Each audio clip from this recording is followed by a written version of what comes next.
Baik Zera, terima kasih. Salam sejahtera dan salam hormat. Politeknik Bukah dan Politeknik Metro Betong hari ini menerima dua buah bas bernilai RM597,000 hasil sumbangan kerajaan negeri. Penyerahan bas 25 tempat duduk itu disempurnakan oleh Ketua Menteri Datuk Patinggi Abang Johari Tonopeng dalam satu majlis ringkas di pekarangan Wisma Bapa Malaysia di Kuching. Datuk Patinggi Abang Johari dalam sidang media berkata kerajaan bersetuju menyumbang bas berkenaan atas permohonan yang dikemukakan semasa sesi Town Hall berambil dengan Abang Jo bersempena Carnival Today for Tomorrow di Mukah dan Betong pada tahun 2019. Beliau berharap sumbangan tersebut dapat memudahkan lagi pergerakan pelajar dan pelaksanaan aktiviti yang berkaitan. Menurut Ketua Menteri lagi, ini merupakan antara inisiatif kerajaan dalam memastikan pembangunan pendidikan serta prasarana pendidikan di Sarawak bagi mewujudkan suasana belajar yang kondusif untuk pelajar pelbagai peringkat. Jelasnya inisiatif-inisiatif lain termasuk memberi perkhidmatan bas sekolah percuma serta membayar kos penerbangan balik ke Sarawak kepada pelajar pengajian tinggi yang belajar di luar negeri. Kerajaan negeri menerusi Jawatan Kuasa Bencana Negeri Sarawak JPBN dijangka menyalur bantuan bekalan makanan di kawasan yang dikuatkuasakan Perintah Kawalan Pergerakan PKP di bahagian Sibu yang meliputi daerah Sibu, Selangau dan Kenawit mulai Rabu ini. Timbalan Ketua Menteri Dato' Amar Awan Tengah Ali Hassan memaklumkan bekalan itu akan disalurkan setelah data dan maklumat diperolehi daripada Jawatan Kuasa Pengurusan Bencana Bahagian Sibu bagi mendapatkan jumlah sebenar ketua isi rumah di 3 kawasan terbabit. Jelasnya berdasarkan maklumat awal daripada Pejabat Residen Sibu, 73,000 jumlah isi rumah di kawasan yang terjejas dan setakat ini kerajaan akan menyalurkan dana berdasarkan data yang diterima kepada JPBB Sibu, Selangau dan Kenawit untuk tindakan seterusnya. Selain itu, kerjasama daripada agensi penguatkuasaan seperti Angkatan Pertahanan Awam, Jabatan Bomba dan Penyelamat Sarawak serta Angkatan Tentera Malaysia dengan pemimpin masyarakat amat diperlukan bagi memudahkan urusan penggunaan logistik untuk mengedarkan bekalan makanan ke kawasan luar bandar yang menggunakan laluan sungai. Beliau menyatakan demikian dalam sidang media selepas mempengerusikan mesyuarat COVID Food Supply Chain Committee di Wisma Sumber Alam Kuching. Perkembangan banjir di Sarawak setakat pukul 4 petang tadi menyaksikan hanya sebuah pusat pemulihan sementara PPS masih dibuka.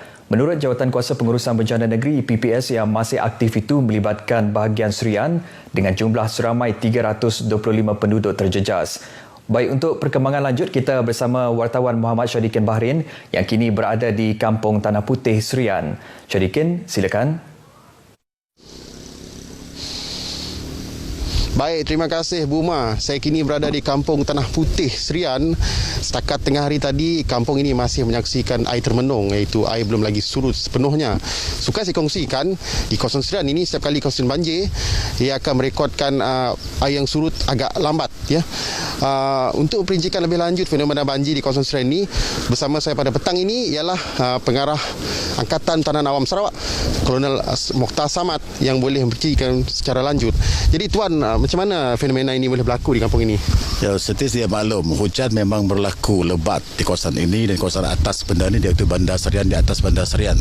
Dan jika terlihat semalam dan hari ini, pagi ini, dan kebanyakan pusat pemindahan di Serian telah tutup, di mana air itu telah mengalir ke kawasan ini. Di sini juga ada pertembungan air pasang dan air surut bertemu di Kampung Tanah Putih ini, menyebabkan air akan terapung, terkepung di sini. Jadi menyebabkan air ini akan ambil masa yang agak lama untuk mengalir ke laut melalui Sungai Batang Sadong. Agak jauh di sungai sana dan memastikan menyebabkan keadaan ini agak menyusahkan di Kampung Tanah Putih ini. Jadi nasihat kepada penduduk masih terjejas, Tuan? Tak, setakat ini kita ada 300 mangsa duduk di sini, melibatkan hampir 100 keluarga yang ditempatkan pusat pemindahan tadi, dan kita sebenarnya memastikan mereka dalam mesti mengamalkan walaupun memastikan musibah banjir, SOP yang kita tetapkan bersama itu perlu diamalkan. Dan alhamdulillah setakat tadi kita buat pengusahaan tadi, mereka masih lagi terasing, tidak bercampur gaul sesama mereka semudahnya, dan mereka masih duduk dengan kemah-kemah kita sediakan bersama, dan itu adalah satu amalan yang baik. Dan makanan diambil dan disediakan oleh pihak JKM Sarawak untuk memastikan tiada pengumpulan, tiada perkumpulan masa-masa berkumpul satu masa yang begitu ramai, menggalakkan jangkitan COVID-19 berlaku di saat ini. Terima kasih tuan. Itu dia padatnya. Ingin saya terus peringatkan, langit yang cerah tidak menjanjikan hari yang indah. Terus patuhi SOP COVID-19. Sekian dulu laporan saya dari Serian. Kita kembali bersama Buma. Silakan Buma. Terima kasih Syadikin. Baik, berita seterusnya. Penangguhan pembukaan sesi persekolahan 2021 secara bersemuka bagi sekolah rendah dan menengah yang tidak menduduki peperiksaan mengundang pelbagai reaksi dalam kalangan ibu bapa di negeri ini.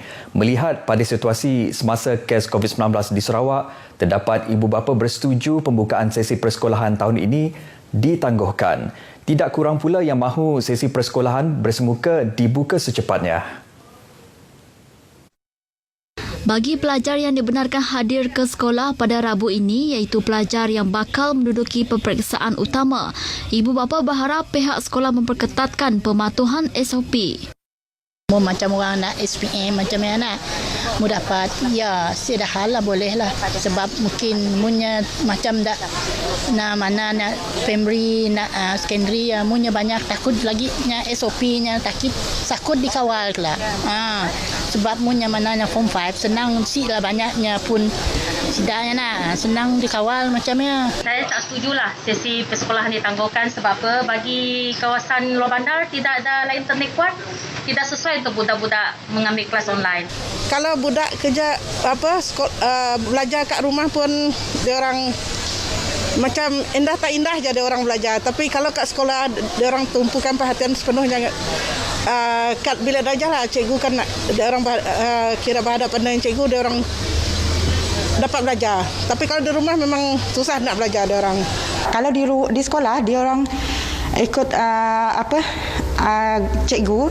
cikgu boleh ajar ikut dia orang masa dia orang lah, bukan masa budak. Macam budak ni sekarang ni kan budak lebih ke arah gadget, jadi dia orang masa dia orang lebih banyak gadget daripada belajar. Sesi persekolahan secara bersemuka di negeri ini yang dijadual pada Rabu ini hanya melibatkan pelajar yang akan menduduki peperiksaan utama. Arahan tersebut melibatkan institusi pendidikan di bawah Kementerian Pendidikan dalam kawasan Perintah Kawalan Pergerakan PKP dan PKP bersyarat. Siasatan kes remaja perempuan yang mendakwa dirogol seorang tahanan lain di lokap Balai Polis Pusat Miri dijangka selesai minggu ini. Pesuruhjaya Polis Sarawak Dato' Aidi Ismail berkata siasatan yang merangkumi pelbagai aspek itu sedang dijalankan bagi memastikan kes itu dapat diselesaikan secepat mungkin. Apakah kelemahan-kelemahan ataupun dari segi ketidakpatuhan yang telah berlaku menyebabkan kes rogol ini berlaku di dalam lokap Miri lah. Dan saya dah pun mengarahkan timbalan saya Datuk Fizul untuk sendiri menyelaras siasatan ini, dan insyaAllah pada minggu ini kita akan selesaikan siasatan. Siasatan antara lain merangkumi kelemahan-kelemahan peraturan lokap, ketidakpatuhan serta kecuaian anggota yang terlibat kes berkenaan. Dalam kejadian 9 Januari lalu, remaja perempuan tersebut mendakwa dirogol semasa ditahan di lokap berkenaan dan tahanan lelaki terbabit telah didakwa mengikut Seksyen 376-1 Kanun Keseksaan.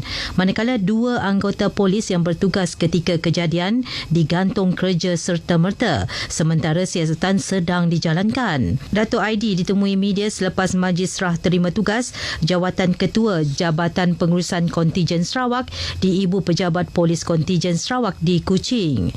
Majlis tersebut menyaksikan SAC Nurazah Haji Buang menyerahkan tugas jawatan tersebut kepada pemangkunya ACP Martin Khoo. SAC Nurazah yang telah lebih 40 tahun bertugas dalam pasukan polis akan bersara wajib pada 20 Mac depan.